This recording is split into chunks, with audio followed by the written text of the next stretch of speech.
আজকে আমার আলোচনার বিষয় লিঙ্গ শক্ত হবার করণীয় 4টি টিপস। দেশের এবং প্রবাসের ভাই বোনদের প্রতি সালাম। আসসালামু আলাইকুম। আমি প্রভাষক ডাক্তার রিক্তা পারভিন, হোমিওপ্যাথি এবং আয়ুর্বেদিক চিকিৎসক। যৌন অক্ষমতার রোগীদের অনেকের চাওয়া থাকে যে তাদের লিঙ্গ শক্ত হয়ে নিস্তেজ হয়ে গেছে, সেটা শক্ত করতে হবে। তা এই শক্তটা যে হয় না, কেন হয় না এ বিষয়ে কারোর ধারণা নেই। সবারই ধারণা যে নরম হয়ে গেছে, শক্ত করতে হবে। মূলত লিঙ্গের ভিতরে কি থাকে? কোনো হাড় বা বোন থাকে না, থাকে শুধু রক্তনালী এবং মাংস। যে রক্তনালীর ভিতর দিয়ে রক্ত চলাচল করে, যার কারণে লিঙ্গ বড় হয়, মোটা হয়। এটাই কিন্তু মেন। তাহলে লিঙ্গ বড়, মোটা, শক্ত করতে হলে ব্লাড সার্কুলেশনটা সঠিকভাবে করতে হবে। আর এই ব্লাড সার্কুলেশনটা কিভাবে করতে হবে? সবাই চিকিৎসা নেয়, সাধারণত চিকিৎসার মাধ্যমে এটা ঠিক হয়। বিশেষ করে পুরুষের যে হরমোন টেস্টোস্টেরন হরমোন কমে গেলে যৌন অক্ষমতা আসে। লিঙ্গ শক্ত না হয়, এটা যৌন অক্ষমতার একটা পার্ট, অর্থাৎ উত্থানজনিত সমস্যা। তো অনেকে প্রাথমিক অবস্থায় দেখা যায় যে একটা কমপ্লেন থাকে তাদের, যে আমাদের ইচ্ছা হয় পার্টনারের কাছে গেলে ইচ্ছা হয়, কিন্তু লিঙ্গ দাঁড়ায় না। তো এর জন্য তারা বিভিন্ন ডাক্তার দেখায়, পরীক্ষা নিরীক্ষার মাধ্যমে চিকিৎসা নেয়। অনেক সময় চিকিৎসাতে কাজ হয় না, আবার অনেকে কিছু থেরাপি নিয়ে থাকে, অনেকে সার্জারি করতে চায়, যে ছোট হয়ে গেছে বড় করতে হবে, চিকন হয়ে গেছে মোটা করতে হবে, সার্জারি করতে চায়। তো এখন বিভিন্ন ধরনের সার্জারি বের হয়েছে, থেরাপি বের হয়েছে। তো অনেক সময় দেখা যায় যে সার্জারিটা অনেক ব্যয়বহুল হয়ে থাকে, আবার এটাতে সাকসেসও হয় না। ওষুধ খেয়েও অনেকে সাকসেস হয় না, আবার অনেকে ওষুধ খেতে চায় না। তারা তখন কি বলে যে এমন কোনো টিপস আছে, এমন কোনো ব্যবস্থা আছে যে ওষুধ ছাড়া এটা ঠিক করা যায়। তো আজকে আমি এই বিষয়ে ওষুধ ছাড়াই লিঙ্গ উত্থান হওয়ার বিষয়ে কিছু আলোচনা করব, অর্থাৎ কিছু টিপস বলবো। এই টিপসের প্রথম যেটা বলবো, সেটা আমি প্রথমেই বলবো যে এখন ইউটিউব চ্যানেল সার্চ দিলে দেখা যাবে যে কেগেল এক্সারসাইজ, অর্থাৎ কেগেল এক্সারসাইজ লিখে সার্চ দিলে চলে আসবে। এখানে কিছু ব্যায়াম আছে, এই ব্যায়ামগুলো ইউটিউব চ্যানেলে থেকে সুন্দর করে আপনারা দেখবেন, দেখে বুঝে। খুবই সহজ কিন্তু এই ব্যায়ামগুলো, 3-4টা ব্যায়াম থাকে, খুবই সহজ। এইগুলো যদি নিয়মিত একটু করতে থাকেন, তাহলে কিন্তু লিঙ্গের ভিতরে ব্লাড সার্কুলেশনটা শুরু হয়ে যাবে। তো অনেকে আবার বলে যে ব্লাড সার্কুলেশনটা কিভাবে হয়, কি অনেকে বুঝতে পারে না।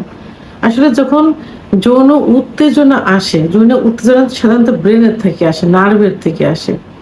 যৌন উত্তেজনা আসলে তখন সারা শরীরে রক্ত চলাচল করে, বিশেষ করে হাড়ের থেকে লিঙ্গের ভিতর রক্ত চলাচল বেশি করে।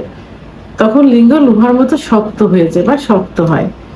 এই রক্ত চলাচল যদি না করে বা কমে যায়, অর্থাৎ এই ব্লাড সার্কুলেশন যদি কমে যায়, তাহলে লিঙ্গ আস্তে আস্তে নিস্তেজ হয়ে যায়, চিকুন হয়ে যায়। লিঙ্গের ভিতর শিরাগুলো প্রসারিত না হয় না, যার কারণে কি হয়, লিঙ্গ ছোট হয়ে যায়, নিস্তেজ হয়ে যায় এবং নরম হয়ে যায়। তাই কেগেল এক্সারসাইজ করলে লিঙ্গের ভিতর যে রক্তনালীগুলো সংকুচিত হয়ে গেছে, সেগুলো প্রসারিত হয়, ফলে ব্লাড সার্কুলেশন বৃদ্ধি পায়, লিঙ্গ শক্ত হয়, অর্থাৎ আগের অবস্থায় ফিরে আসে।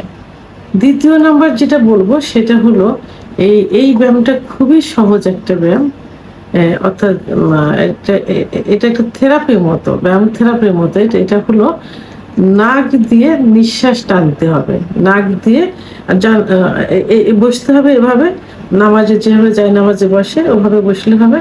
জোরে করে নিঃশ্বাস এইভাবে নাক দিয়ে টানতে হবে, টেনে মুখ দিয়ে এটা ছাড়তে হবে।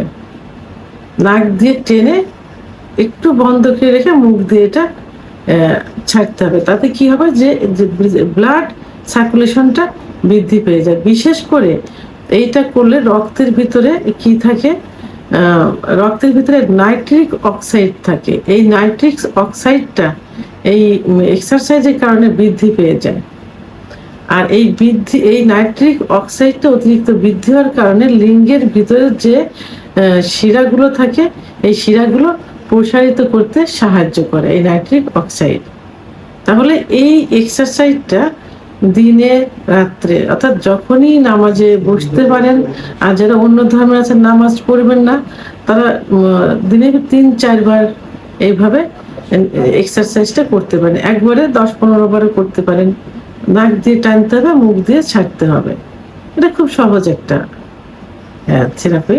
অর্থাৎ 3 নম্বর যেটা, সেটা আমি বলবো যে আরেকটা এক্সারসাইজ, এটা খুব সহজ। এটা হলো যে উঠতে হবে, বসতে হবে, উঠতে হবে, বসতে হবে। এতে কি হবে, নির্মাঙ্গের নিচের দিকে ব্লাড সার্কুলেশনটা বৃদ্ধি পেয়ে যাবে। বিশেষ করে লিঙ্গের ভিতর ব্লাড সার্কুলেশনটা বৃদ্ধি পেয়ে যাবে। তো এই যে আমি এত ব্যায়ামের কথা বলছি, এগুলোর মূলত লিঙ্গ শক্ত করতে হলে কি করতে হবে, ব্লাড সার্কুলেশন বাড়াতে হবে, লিঙ্গের ভিতরে সার্কুলেশনটা বৃদ্ধি করতে হবে। কারণ লিঙ্গের ভিতরে যে শিরাগুলো থাকে, এই শিরাগুলো বিভিন্ন কারণে সংকুচিত হয়ে যায়। অতিরিক্ত হস্তমৈথুনের কারণে এবং প্রেসার ক্রিয়েট দিয়ে হস্তমৈথুন করার কারণে শিরাগুলো সংকুচিত হয়ে যায়। বিছানায় ঘর্ষণ দিয়ে বীর্যপাত করলে লিঙ্গের গোড়ায় অনেক শিরা থাকে, সেই শিরাগুলো অনেক সময় লুজ হয়ে যায় বা ঢিলা হয়ে যায়, আবার দুইটা চিরেও যায় অতিরিক্ত প্রেসার হলে। তো এইসব কারণে লিঙ্গের শিরাগুলো সংকুচিত হয়ে যায়। এই এক্সারসাইজগুলো করলে সেগুলো ব্লাড সার্কুলেশনটা বৃদ্ধি পেয়ে যায় এবং আস্তে আস্তে যে শিরাগুলো এটা প্রসারিত হতে থাকে। এবং সিজনালি সময়ে যে তরমুজের যে সিজনটা আসে, সেই সিজনে পর্যাপ্ত পরিমাণ তরমুজ খেতে হবে। কারণ তরমুজের ভিতরে কি থাকে, সিট্রোনিল অ্যামাইনো অ্যাসিড, যেটা লিঙ্গের ব্লাড সার্কুলেশন বৃদ্ধি করতে সাহায্য করে থাকে। এবং আরেকটা যেটা, সেটা হলো যে যারা ধূমপান, মদ্যপান অর্থাৎ নেশা করে থাকে, এই নেশাটা বন্ধ করতে হবে। এই নেশার কারণে যৌন অক্ষমতা চলে আসে, ব্লাড সার্কুলেশন কমে যায়। ব্লাড সার্কুলেশন বডিতে, টোটাল বডিতেই প্রায় কমে যায়, লিঙ্গের ভিতরে বেশি হয় এবং লিঙ্গ তখন সংকুচিত হয়ে যায়, শিরাগুলো সংকুচিত হয়ে যায়। ফলে লিঙ্গ নরম হয়ে যায়, চিকন হয়ে যায় এবং আগা মোটা গোড়া চিকন, শিরাগুলো ভেসে থাকে ইত্যাদি হয়ে যায়। তো এই জন্য ধূমপান, মদ্যপান, নেশা একবারে তো বন্ধ করা যাবে না, ধীরে ধীরে এটা বন্ধ করতে হবে। তবে যদি এটা যদি নিজেরা কন্ট্রোল করতে না পারেন, বন্ধ করতে না পারেন, তাহলে একজন অভিজ্ঞ সম্পন্ন রেজিস্ট্রারকৃত হোমিওপ্যাথি ডাক্তারের শরণাপন্ন হতে পারেন। কারণ হোমিওপ্যাথি চিকিৎসার মাধ্যমে এগুলো ঠিক করা সম্ভব, নেশা থেকে সরিয়ে আনা সম্ভব। এবং অপর যে সেটা হলো সুগার জাতীয় খাবার বন্ধ করতে হবে। তাহলে এই যে 3টে এক্সারসাইজ বললাম, নাক দিয়ে নিঃশ্বাস টানতে হবে, মুখ দিয়ে ছাড়তে হবে, উঠ বস করতে হবে এবং কিগেল এক্সারসাইজ করতে হবে। এই 3টে এক্সারসাইজ আয়ত্ত করতে হবে, নিয়মিত করতে হবে। আর যে খাবার তরমুজ খেতে বললাম, এটা খেতে হবে। ধূমপান বন্ধ করতে হবে, সুগার জাতীয় খাবার বন্ধ করতে। এগুলো যদি একটু কন্ট্রোল করা, ঠিক মতো করা যায়, তাহলে কিন্তু লিঙ্গ পূর্বের অবস্থায় ফিরে আসবে, ব্লাড সার্কুলেশন বেড়ে যাবে, লিঙ্গ শক্ত হবে, মোটা হবে, বড় হবে। ভিডিওটি সম্পর্কে যদি কোনো মতামত থেকে থাকে অবশ্যই কমেন্টসের মাধ্যমে জানাবেন। ভিডিওটি ভালো লাগলে লাইক, কমেন্ট, সাবস্ক্রাইব করে আমার সঙ্গে থাকুন। আল্লাহ হাফেজ।